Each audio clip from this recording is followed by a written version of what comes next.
Hello बच्चों, कैसे हैं आप लोग? सब बढ़िया हैं। तो चलिए आज देखते हैं हम chapter 7 heat transfer in nature. ठीक है। तो सबसे पहले अगर हम बात करें हीट होती क्या है, तो जब हम देखते हैं सर्दियों का मौसम आता है, अभी जैसे चल रहा है विंटर सीज़न, हल्का हल्का सा ठंड पड़ने लगी है। तो जब भी हमें ठंड पड़ती है या बहुत ज़्यादा कड़ाके की ठंड पड़ती है, तो हम क्या करते हैं कि आग जला लेते हैं। ठीक है, जैसे यहाँ पे आपको पिक्चर में दिख रहा होगा, हम आग जलाते हैं, उसके पास हम जाके यहाँ पे खड़े हो जाते हैं। ठीक है, इस आग के पास हम जाके यहाँ पे खड़े हो जाते हैं। तो क्या होता है, कुछ टाइम बाद जो हमें सर्दी लगती रहती, ठंड लगती है, कुछ टाइम बाद क्या होता है, हमारी बॉडी गर्म हो जाती है, मतलब कि हमें अब ठंड नहीं लगती है।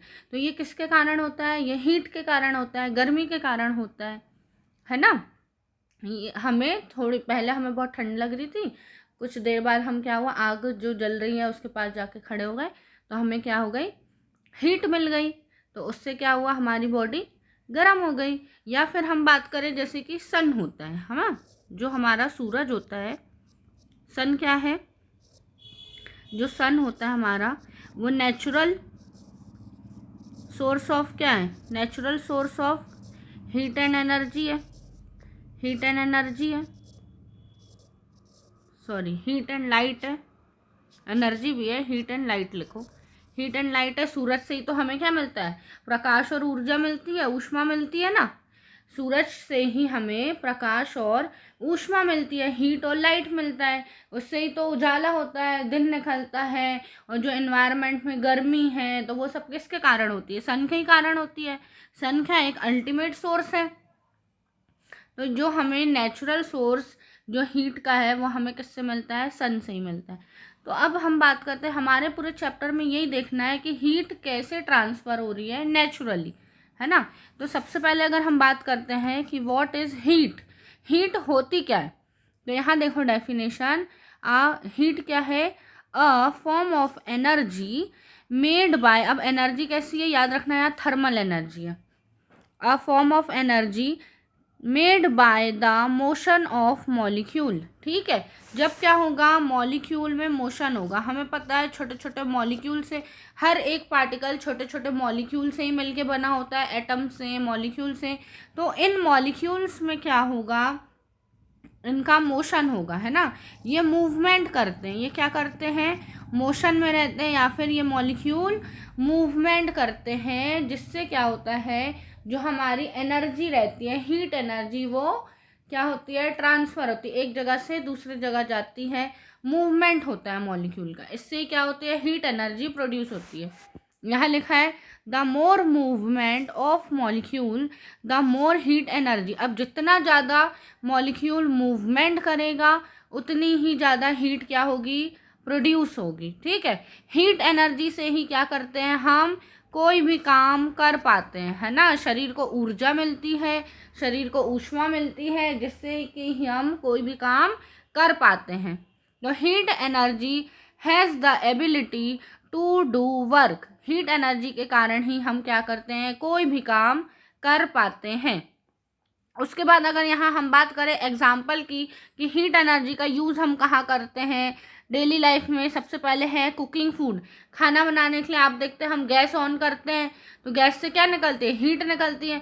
या फिर हम चूल्हा जलाते हैं, तो भी उसमें जो मिट्टी का चूल्हा रहता है, या फिर हम लकड़ी जलाते हैं, उससे भी क्या होती है, हीट ही तो निकलती है ना। तो खाना बनाने के लिए तो बहुत ज़रूरी है हीट एनर्जी।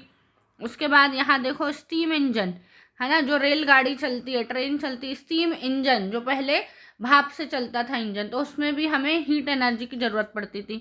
फिर नेक्स्ट है थर्मल पावर पॉइंट, है ना, जहाँ पे बड़े बड़े कारखाने हैं, फैक्ट्रीज लगी है, तो वहाँ थर्मल पावर पॉइंट में भी हीट एनर्जी का यूज़ होता है।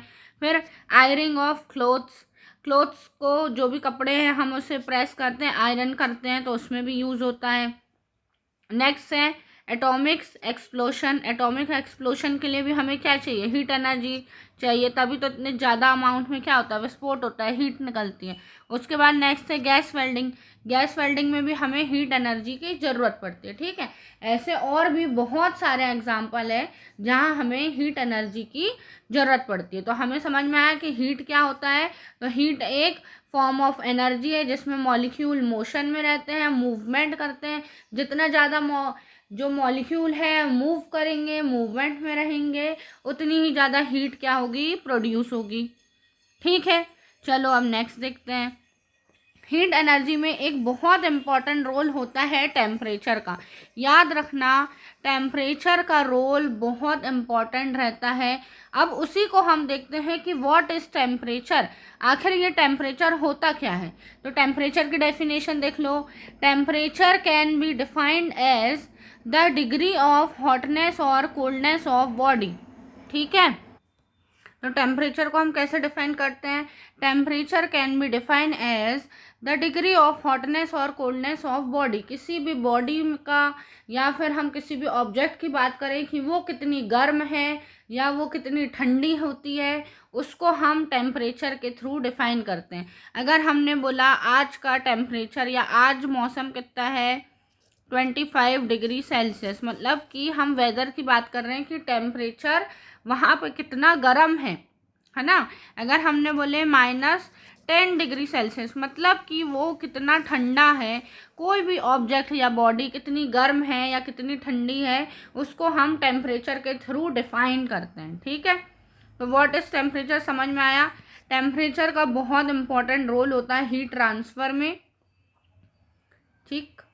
उसके बाद नेक्स्ट आ जाओ हीट ट्रांसफ़र। अब ये जो हीट ट्रांसफ़र है वो होता क्या है, हीट ट्रांसफ़र होता क्या है। तो यहाँ पे हीट ट्रांसफ़र हेडिंग लिखो, हीट ट्रांसफ़र। अब हमने बात कर रहे थे कि हीट जो होती है, अब हीट जो है वो ट्रांसफ़र कैसे होती है ना, एक जगह से दूसरी जगह कैसे जाएगी। तो यहाँ आप पिक्चर में देखोगे ये हॉट एक बॉक्स है, ये जो हॉट है इससे धीरे धीरे हीट ट्रांसफ़र हो रही है ये ब्लू वाले बॉक्स की तरफ, जो कि कैसा है, कोल्ड बॉक्स है, ठीक है। तो हीट ट्रांसफ़र की डेफिनेशन क्या हुई बच्चों, heat transfer is the process by which the flow of heat, या फिर हम बोलेंगे thermal energy, moves from one place to another due to the temperature differences. मतलब कि एक जगह से हीट दूसरी जगह पे जब ट्रांसफ़र होती, एक जगह से दूसरी प्लेस पर जाती है, किसके थ्रू, हीट ट्रांसफ़र के थ्रू। हीट का एक जगह से दूसरी जगह तक जाना कहलाता है हीट ट्रांसफ़र, ठीक है। बहुत सिंपल सी जगह है। अगर हम बोल रहे हैं कि हमारा ट्रांसफ़र हो गया है तो हम मतलब एक प्लेस से दूसरी प्लेस जा रहे हैं, वैसे ही अगर हीट एक प्लेस से दूसरी प्लेस में जाएगी तो हम बोल देंगे कि हीट का ट्रांसफ़र हो गया है, ठीक है। तो हीट ट्रांसफ़र क्या है, एक प्रोसेस है जिसमें कि हीट जो है फ्लो होती है, flow of heat moves from one place to another, और इसमें टेम्परेचर में भी डिफरेंस आता है, ठीक है। कोल्ड वाले का टेम्परेचर आपको पता है नॉर्मली ये कैसा होता है, लोअर होता है। कोल्ड है कोई चीज़ मतलब टेम्परेचर कैसा है, लो है टेम्परेचर, और हॉट है चीज़ मतलब उसका टेम्परेचर कैसा है, हाई है टेम्परेचर, ठीक है, हायर होता है। तो हायर से यहाँ लोअर में क्या हो रहा है, हीट का ट्रांसफ़र हो रहा है, ठीक है। और आ जाओ यहाँ पे एक और देख लो हीट ट्रांसफ़र को और एग्जांपल के थ्रू। तो हमने यहाँ पे क्या कर रहे हैं, ये लकड़ी का जो लॉग है या बर्न कर रहे हैं हम वुड को, बर्निंग ऑफ वुड है, ठीक है। तो सबसे पहले हीट ट्रांसफ़र 3 तरीके से होता है। जो हमारा हीट ट्रांसफ़र है, हीट ट्रांसफ़र 3 तरीके से होता है। कैसे कैसे, तो सबसे पहले नंबर पे आता है कंडक्शन। फर्स्ट क्या होता है याद रखना, कंडक्शन होता है। सेकंड होता है हमारा कन्वेक्शन, कन्वेक्शन, सेकंड क्या होता है, कन्वेक्शन। और थर्ड होता है हमारा रेडिएशन, थर्ड टाइप क्या है, रेडिएशन। इन्हीं 3 तरीकों से हमारी हीट जो है ट्रांसफ़र होती है। पहला है कंडक्शन, दूसरा है कन्वेक्शन और तीसरा है रेडिएशन। अब यहाँ पे देख लो, थोड़ा सा हम जल्दी से इंट्रो जैसे देते हैं, फिर डिटेल में और बताती हूँ। कंडक्शन में क्या हुआ, तो energy transferred by direct contact, direct contact से जब एनर्जी ट्रांसफर हो जाएगी तो उसे हम बोल देंगे कंडक्शन हो रहा है। ठीक है, डायरेक्टली क्या होगी, एनर्जी ट्रांसफर हो गई। सेकंड है कन्वेक्शन। कन्वेक्शन में क्या होता है कि energy transferred by molecular motion. अब जो हमारे मॉलिक्यूल्स हैं, हमने बात करते हैं किसी भी चीज़ में, ऑब्जेक्ट में, ऐसे छोटे छोटे छोटे छोटे क्या होते हैं, मॉलिक्यूल्स होते हैं, है ना। हमें पता है कि जितने भी पार्टिकल्स हैं, और सॉरी, जितने भी ऑब्जेक्ट हैं हमारे पास, हर ऑब्जेक्ट किसी ना किसी मॉलिक्यूल पार्टिकल से मिलके बना होता है। तो ये जो पार्टिकल्स होते हैं, है ना, मॉलिक्यूल्स उसमें होते हैं, उसमें एटम्स और मॉलिक्यूल्स होते हैं, तो इन्हीं का क्या होता है, मूवमेंट होता है। जब ये मॉलिक्यूल मोशन में आ जाते हैं ना, एक जगह से दूसरी जगह जाने लगते हैं, तब एनर्जी ट्रांसफर होती है, तो उससे हम बोल देते हैं कन्वेक्शन। ओके, समझ में आया। थर्ड आ जाओ, रेडिएशन। रेडिएशन क्या होता है कि एनर्जी ट्रांसफर होती है बाय इलेक्ट्रोमैग्नेटिक वेव्स। वेव्स के थ्रू जब हमारी हीट जो है ट्रांसफ़र होगी, तो उस चीज़ को हम क्या बोल देंगे, याद रखना, उस चीज़ को हम बोल देंगे रेडिएशन। समझ में आया। तो हीट ट्रांसफ़र जो है हमारा, वो 3 तरीके से हो रहा है, कंडक्शन, कन्वेक्शन और रेडिएशन। अब हम इसी को डिटेल में 1 बाय 1 देखते हैं। ओके, चलो, तो फर्स्ट हम देखते हैं कंडक्शन। कंडक्शन, तो कंडक्शन में क्या होता है, जो हीट ट्रांसफ़र होती है, कैसे होती है, the process of heat transfer, the process of heat transfer from the hotter part, from the hotter part of an object, hotter part of an object to a colder part of an object to a, या to the colder part, to the colder part is called conduction, is called conduction। ठीक है, तो क्या होता है कि कोई भी ऑब्जेक्ट है, सपोज करो यहाँ पे एक ऑब्जेक्ट है, ठीक है। तो आपकी बुक का ही एग्जाम्पल के थ्रू समझ लेते हैं हम। आपकी बुक में एक एग्जाम्पल दिया था कि यहाँ पे एक कैंडल लगा दिया था, यहाँ पे एक मेटल की स्ट्रिप थी, और यहाँ पे उसने क्या किया था कि 4 पिंस लगा दी थी। ठीक है, तो क्या होता है कि जब हम यहाँ पे इसको हीट करते हैं, ठीक है, हमने यहाँ पे ये जो मेटल स्ट्रिप है और यहाँ पे हमने 4 पिंस को क्या किया है, अटैच कर दिया। तो यहाँ से हीट जब निकलेगी तो ये वाला पोर्शन जो मेटल का, ये गर्म होगा, ये गर्म होगा। फिर यहाँ से आगे बढ़ेंगे, ठीक है, तो ये वाली पिन गर्म होगी। फिर और आगे बढ़ेंगे तो थोड़ा थोड़ा, फिर ये 2nd नंबर की पिन गर्म होगी, ये 1st, ये 2nd, ये 3rd और ये 4th, है ना। फिर थोड़ा आगे बढ़ेंगे तो 3rd नंबर के पिन गर्म होगी और फिर 4th नंबर के पिन गर्म होगी। कहने का मतलब ये है कि यहाँ पे क्या हो रहा है, हीट का ट्रांसफ़र हो रहा है। हीट ट्रांसफ़र हो रही कहाँ से, ये सबसे हॉटर था, है ना, ये सबसे हॉट था, और यहाँ वाला रीजन कैसा था, कोल्ड था। तो हॉटर से कोल्ड रीजन की तरफ जो ऑब्जेक्ट है उसमें हीट का ट्रांसफ़र हो रहा है। इसी को हम क्या बता दे रहे हैं, इसी को हम बोलते हैं, याद रखना बच्चों, कंडक्शन ऑफ हीट बोलते हैं। ठीक है, तो जो सबसे गर्म है, हॉटर वाला पार्ट, उससे क्या होगा, हीट ट्रांसफ़र हो के कोल्डर तक जाएगी। अब हमने मतलब इससे पहले भी हमने जो मेटल और नॉन मेटल वाला चैप्टर था, उसमें हमने देखा था कि मेटल्स कैसा था, good conductor of heat and electricity होता था, है ना। हमने ये बात करी थी कि जो हमारा क्या होता है, गुड कंडक्टर और बैड कंडक्टर की डेफिनेशन देखे थे हमने। तो यहाँ पे देखो, गुड कंडक्टर क्या होता है, material that allow heat to pass through them easily are called good conductor. ऐसे मटेरियल जो अपने में से हीट को पास होने देता है, ठीक है, जो आसानी से अपने में से हीट को पास करता है या पास होने देता है, उसको हम क्या बोलते हैं, गुड कंडक्टर बोलते हैं। जैसे कि होता है हमारा क्या, मेटल्स। उसके बाद जो पुअर कंडक्टर होता है, पुअर कंडक्टर क्या होता है, material that not allow heat to pass through them, ऐसे मटेरियल जो अपने में से हीट को पास नहीं होने देते, हीट ट्रांसफर होने नहीं देते हैं, ऐसे मटेरियल को हम क्या बोलते हैं, याद रखना, उसे हम बोलते हैं पुअर कंडक्टर, या फिर उसी के लिए वर्ड है हमारा इंसुलेटर, है ना। तो इसका एग्जाम्पल क्या आ जाएगा, वुड, ग्लास और प्लास्टिक। इसीलिए मेटल के बर्तन का यूज़ करते हैं हम खाना बनाने के लिए, है ना। धातुओं का यूज़ करते हैं हम खाना बनाने के लिए, जो बर्तन होते हैं हमारे ज़्यादातर हमारे धातुओं से बने रहते हैं, ताकि वो आसानी से गर्म हो जाए और उसमें हीट का ट्रांसफ़र ईजीली हो।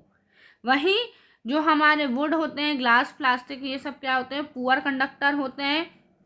इसीलिए जो बिजली का काम करते हैं या जो ज़्यादा गर्म चीज़ों को हम उनके हैंडल वगैरह हम देखते हैं किससे बने रहते हैं, वुड से बने रहते हैं, है ना। इलेक्ट्रिसिटी वगैरह का काम करते हैं तो वो रबर के ग्लव्स पहनते हैं, है ना, या रबर की चप्पल पहनते हैं। और जो हमारे वायर्स वगैरह रहते हैं उसमें प्लास्टिक की कोटिंग रहती है, या हमारे जो बोर्ड रहते हैं, इलेक्ट्रिसिटी बोर्ड वगैरह देखे होंगे, स्विचेस रहते हैं, वो प्लास्टिक के बने रहते हैं।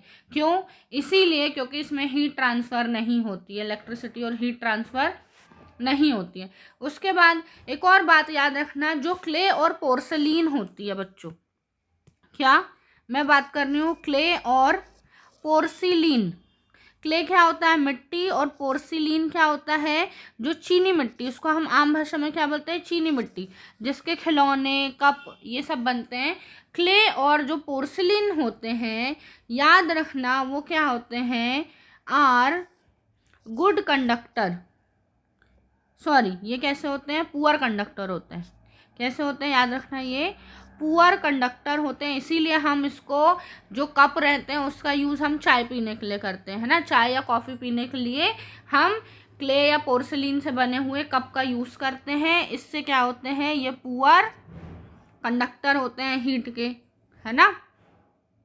और ये कप आसानी से गर्म नहीं होते हैं, और अंदर की जो चाय और कॉफ़ी है वो गर्म रहती है, पर हमारा हाथ जलता नहीं है या गर्म नहीं होता है। इसीलिए क्ले और पोर्सिलीन क्या है, आर पुअर कंडक्टर है, पुअर कंडक्टर है ये, और पुअर कंडक्टर ऑफ हीट है। और कहाँ यूज़ होता है इनका, दिस इज यूज्ड इन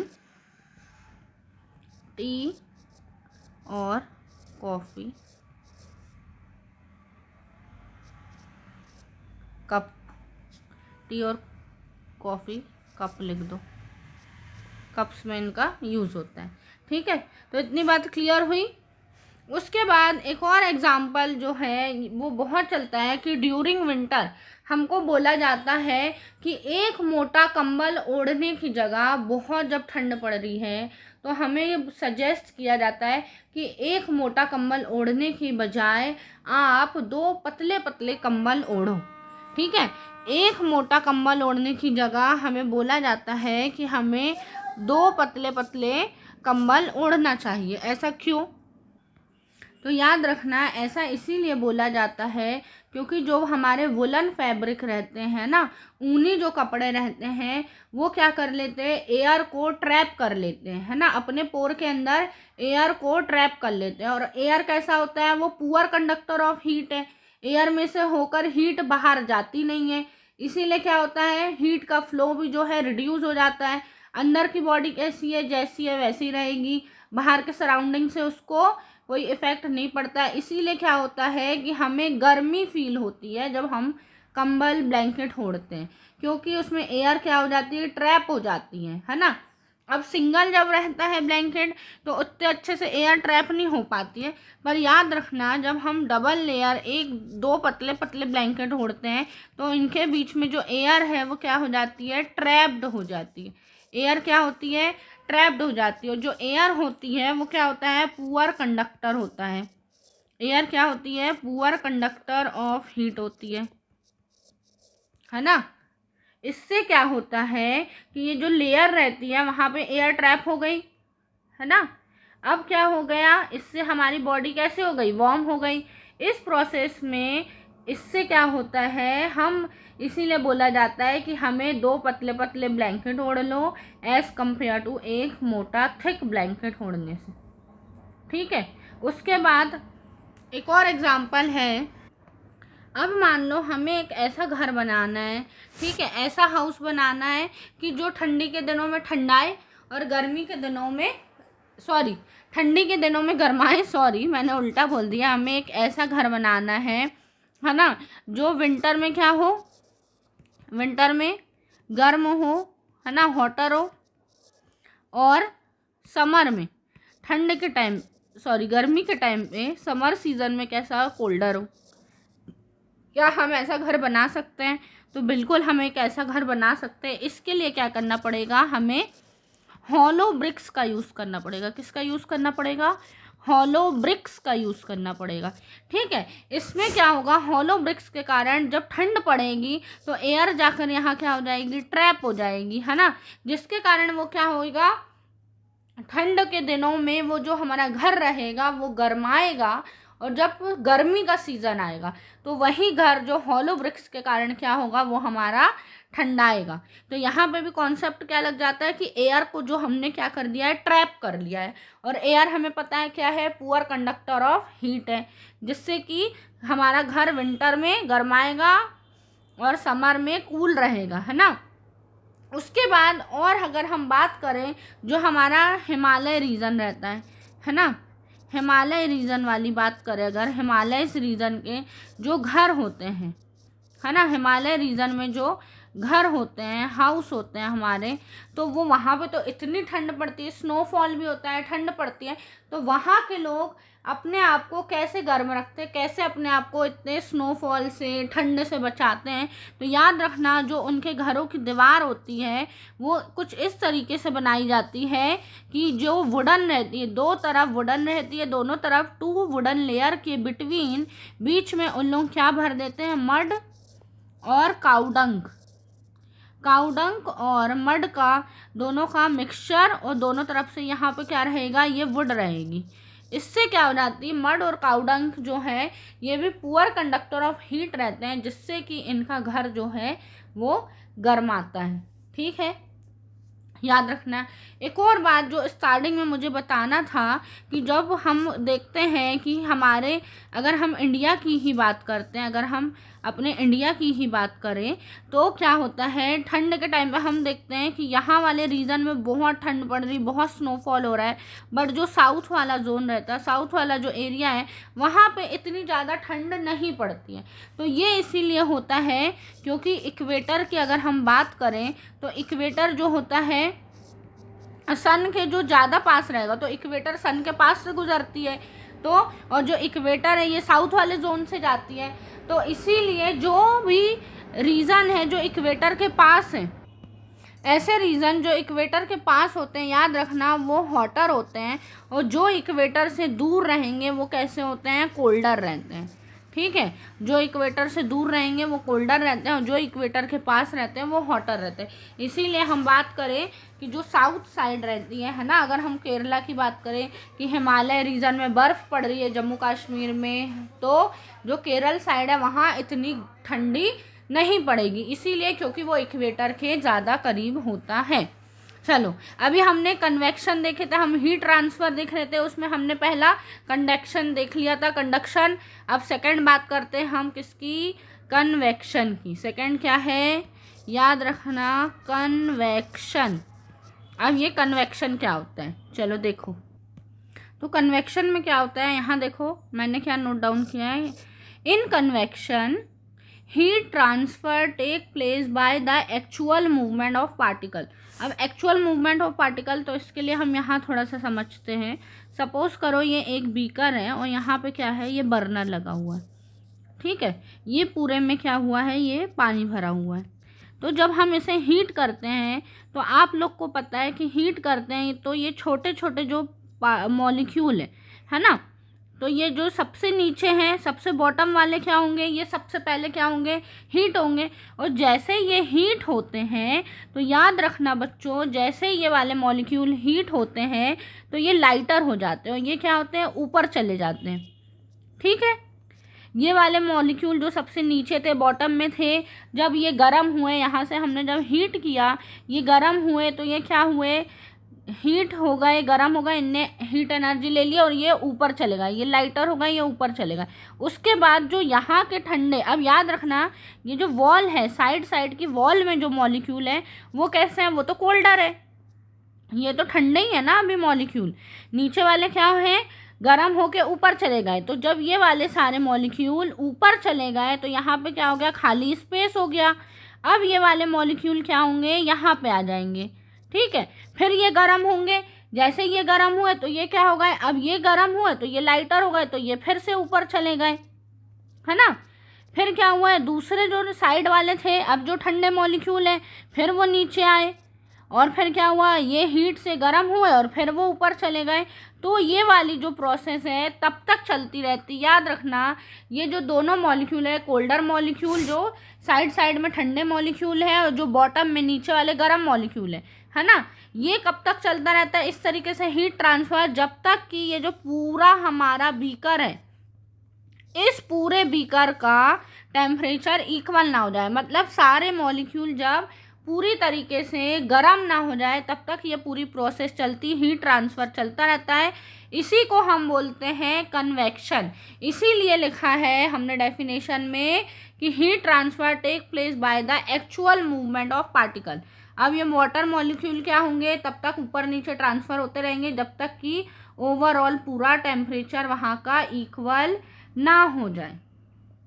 समझ में आया ये वाली प्रोसेस कि कन्वेक्शन में क्या हुआ। कन्वेक्शन में ये तब जब तक हमारे ठंडे और गर्म मॉलिक्यूल ट्रांसफ़र होते रहेंगे जब तक कि पूरा बराबरी तक वो एक जैसा ना हो जाए। अब आपकी जो बुक में एक्टिविटी में दिया था, आपकी बुक की एक्टिविटी की अगर मैं बात करूं तो उसमें क्या दिया था कि उसने एक बीकर ले लिया था, ठीक है, उसमें ये उसने पानी भर दिया था। उसके बाद उसने यहाँ पर क्या डाला था, एक 1 ड्रॉप डाल दिया था उसने पोटेशियम पर मैग्नेट की। 1 ड्रॉप क्या डाल दिया था, पोटेशियम पर मैग्नेट की। तो ये पिंकिश सा कलर का था। तो ये क्या हो रहा था कि जैसे ही वो हीट हो रही थी ये ऊपर जा रहा था, और फिर वो क्या हो रहा था, दूसरा जो हमारा क्या था बेस वाला मूवमेंट हो रहा था, कलर जो स्ट्रीक था उसका मूवमेंट हो रहा था ऊपर की तरफ, फिर वो नीचे की तरफ आ रहा था, है ना। तो ये क्या हो रहा था, बीकर में जो वाटर मॉलिक्यूल थे वो बॉटम वाले जो थे वो हीट अप हो जा रहे थे, गर्म हो जा रहे थे और वो ऊपर चले जा रहे थे, ठीक है। उसके बाद जो कंपैरेटिवली अगर वो साइड वाले मॉलिक्यूल की बात करें, जो यहाँ साइड वाले थे वो ठंडे थे तो अब वो नीचे आ जा रहे थे, फिर वो गर्म होके वो ऊपर चले आ रहे। तो इससे क्या हो रहा था, ये जो कलर स्ट्रीक था इसका हमें ऐसे ऐसे ऐसे ऐसे मूवमेंट हमें दिखाई दे रहा था।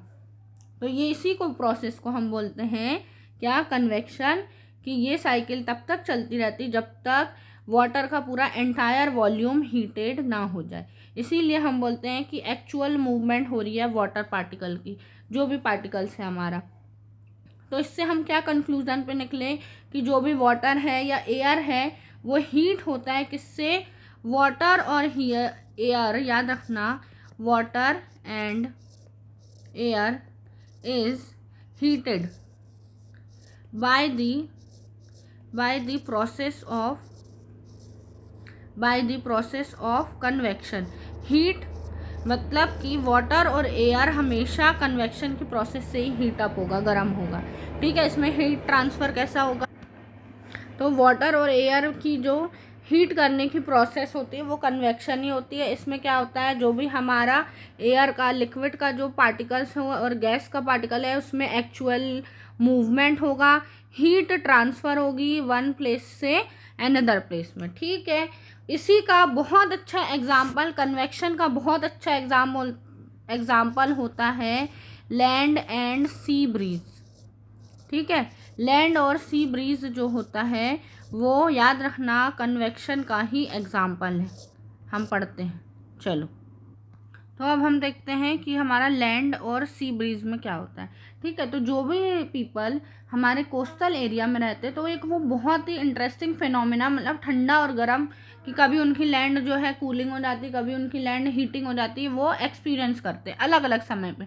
तो क्या होता है कि जब दिन के समय में, याद रखना क्या होता है कि जो दिन का समय है, डे के टाइम पे जो लैंड है हमारी, जो ज़मीन होती है वो कैसी होती है, हमारी ज़मीन जल्दी से गर्म हो जाती, हीट हो जाती है फास्टर, किसके कंपैरिजन में, वाटर के कंपैरिजन में। ठीक है, ये जो हमारी लैंड है वो कैसी हो गई, गर्म हो गई, जल्दी गर्म हो गई। तो इससे क्या हुआ, याद रखना, ये जो गर्म एयर रहेगी, ये गर्म एयर ये ऊपर की तरफ उठने लगती है। यहाँ देखो पिक्चर में, वार्म एयर क्या हुई, ऊपर की तरफ उठने लगी। इससे क्या होगा कि जो समुद्र की ठंडी वाली एयर है वो जाके यहाँ पे आ जाती है। ठंडी वाली जो समुद्र की ठंडी वाली एयर है वो यहाँ आ गई। क्यों आ गई, क्योंकि जो गर्म वाली हवा है वो ऊपर उठ गई, तो यहाँ पे जगह खाली हो गई, स्पेस हो गया, इसलिए ठंडी वाली हवा यहाँ आ गई। इसीलिए दिन के समय जो लैंड होता है, याद रखना, वो कैसा होता है, दिन के समय यहाँ पे लैंड जो होता है कूलर एयर चलती है यहाँ पे। इसीलिए हम इसको बोल देते हैं, इस मूवमेंट को, कि दिस मूवमेंट ऑफ या cooler air from the sea to the land is called sea breeze. Sea breeze बोल देते हैं इसीलिए क्योंकि यहाँ पे क्या हो गई, समुद्र से ठंडी हवा आई और उसने लैंड को ठंडा कर दिया, इसीलिए इसको हम क्या बोल देते हैं, सी ब्रीज भी बोल देते हैं। यही फिनोमिनन क्या हो जाता है, रात के समय यही चीज़ें उल्टी हो जाती। अब याद रखना, जब दिन डूब गया है ना, यहाँ पे दिन था तो वो गर्म हो रही थी लैंड, और गर्म वाली एयर क्या हो रही थी, ऊपर चले आ रही थी, और ठंडी वाली उसकी जगह पे आ जा रही थी। अब यहीं पे उल्टा हो जाएगा। रात के समय क्या होता है कि समुद्र की जो एयर होती है वो ज़्यादा गर्म होती है ना। समुद्र वाली एयर क्या होती है, पूरे दिन गर्मी पड़ी, हीट पड़ी, तो समुद्र का पानी, वहाँ की एयर गर्म हो गई। तो ये गर्म एयर अब क्या होगी, ये एटमॉस्फेयर में चली जाएगी, ऊपर उड़ जाएगी, और लैंड की जो कूल ब्रीज थी, ठंडी जो हवा थी, अब वो कहाँ चली गई, समुद्र में चली गई। इससे क्या हो गया, ये समुद्र कैसा हो गया, ठंडा हो गया है ना। अब यहाँ की जगह चीज़ कैसे हो गई, ठंडी हो गई है। इसीलिए इसको हम बोल देंगे क्या, लैंड ब्रीज। ये वाले फिनोमिनन को क्या बोल देंगे, लैंड ब्रीज। क्यों, क्योंकि अब कूलर एयर क्या हुई है, लैंड से कूलर एयर कहाँ गई, मूव करी, किस तरफ, सी की तरफ मूव करी, इसीलिए हम इसको क्या बोल देंगे, लैंड ब्रीज बोल देंगे, है ना। इसीलिए ऐसे पीपल जो समुद्र के किनारे रहते हैं वो विंड का डायरेक्शन अलग अलग फील करते हैं, कि दिन के समय विंड का डायरेक्शन अलग है, रात के समय विंड का डायरेक्शन अलग है। समझ में आया, नहीं समझ में आया तो मैं एक बार और बता देती हूँ कि क्या होता है पूरी प्रोसेस में। तो हम बात कर रहे हैं कन्वेक्शन की। कन्वेक्शन में हमने देखा था कि हीट का ट्रांसफ़र हो रहा था, है ना। हीट ट्रांसफ़र हो रही थी कैसे, मूवमेंट ऑफ पार्टिकल्स के। अब हमने यहाँ पे देख लिया एयर है, एयर का ट्रांसफ़र हो रहा है, कैसे हो रहा है, जब दिन का समय है तो जो लैंड वाला एरिया है वहाँ की एयर कैसी होती है, गर्म होती है। अब वार्म एयर है वो ऊपर की तरफ उड़ जाती है, तो यहाँ पे स्पेस पूरा खाली हो जाता है। तो जो समुद्र की कूल, जो ठंडी वाली एयर रहती है वो यहाँ पे आ जाती है, ठंडी हवा ने यहाँ जगह ले ली, जिससे क्या हुआ कि हमें यहाँ पे ठंडा फील होता है, कूल फील होता है ना। तो इसे बोल देते हैं हम सी ब्रीज। सी ब्रीज इसीलिए बोल देते हैं क्योंकि ठंडी हवा, जो समुद्र की हवा है, उसने किसकी प्लेस ले ली, वार्म वाली जगह ले ली, इसीलिए इसको सी ब्रीज बोलते हैं। इसी का अपोजिट हो जाता है रात के समय। रात के समय समुद्र वाली जो एयर है वो ज़्यादा गर्म होती है ना, तो वो ऊपर उठ जाती। गर्म एयर, याद रखना, वार्म एयर हमेशा ऊपर उठेगी, उसकी जगह किसने ले ली, ठंडी वाली, जो लैंड की थी ठंडी वाली हवा, अब वो वापस आ गई। ठीक है, अब वो रिवर्स यहाँ पे आ गई, तो अब ये वाली जगह ठंडी हो गई, इसीलिए इसको हम क्या बोलते हैं, लैंड ब्रीज बोलते हैं। क्यों, क्योंकि अब लैंड से जो एयर का ट्रांसफ़र हो रहा है या मूव हो रहा है टूवर्ड दी सी, इसीलिए हमने इसको क्या बोल दिए, लैंड ब्रीज बोल दिए। ठीक है, नेक्स्ट आ जाओ, रेडिएशन। रेडिएशन क्या होता है कि जब भी हमको डायरेक्ट हीट का ट्रांसफ़र होता है ना, कि हमें ठंड लग रही है तो हमने क्या करे, आग जलाए, उसके पास जाके खड़े हो गए, कोई भी गर्म हॉट ऑब्जेक्ट को या कोई गर्म चीज़ है उसको हमने डायरेक्ट छू दिया, टच कर दिया तो हमें गर्म लगा, तो ये क्या है, रेडिएशन। मतलब हमको जब डायरेक्टली हीट ट्रांसफ़र होती है उसे हम क्या बोल देते हैं, रेडिएशन, उस प्रोसेस को। जैसे कि सन से हमें डायरेक्ट क्या मिलती है, हीट मिलती, तो हम बोलते हैं ना सन की रेडिएशन क्या है, बहुत ज़्यादा है या बहुत तेज है। ठीक है, तो रेडिएशन समझ में आया कि रेडिएशन में क्या होता है, डायरेक्ट हीट का ट्रांसफ़र होता है। ठीक है, तो यहाँ पे मैंने रेडिएशन के बारे में क्या लिखा कि ऑल ऑब्जेक्ट, जितने भी ऑब्जेक्ट है, हीट का ट्रांसफ़र एक्सचेंज कैसे होता है, all objects exchange heat with their surrounding through the process of radiation, है ना। हमने वहाँ स्टार्टिंग में भी देखा था कि रेडिएशन में क्या होता है कि जो भी हमारी वेव्स होती है, इलेक्ट्रोमैग्नेटिक वेव्स के थ्रू क्या होता है कि हमको हीट जो है मिल जाती है। ठीक है, हीट जो है हम मिल जाती है हमको।